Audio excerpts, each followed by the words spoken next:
எதிர்ப்பு கூட உங்கள் வாழ்க்கையில் வராமல் அதை நீங்கள் பாதுகாக்க வேண்டிய பொறுப்பு உங்களுது.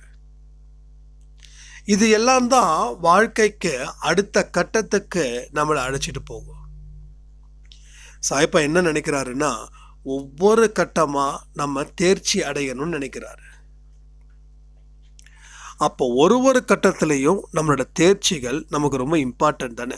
அப்போ ஒரு ஸ்டேஜிலையும் நாம் செய்ய வேண்டிய விஷயங்களை நாம் கடவுளுடைய ஆணையின்படி நாம் செய்யணும். நீங்கள் செய்வீங்களா? எத்தனை பேர் கடவுளோட ஆணையின்படி என்னோட வாழ்க்கையை நான் வாழுவேன் அப்படின்னு சொல்கிறவங்க? அப்படி சொன்னாலும் எத்தனை பேர் நடக்கிறீங்க?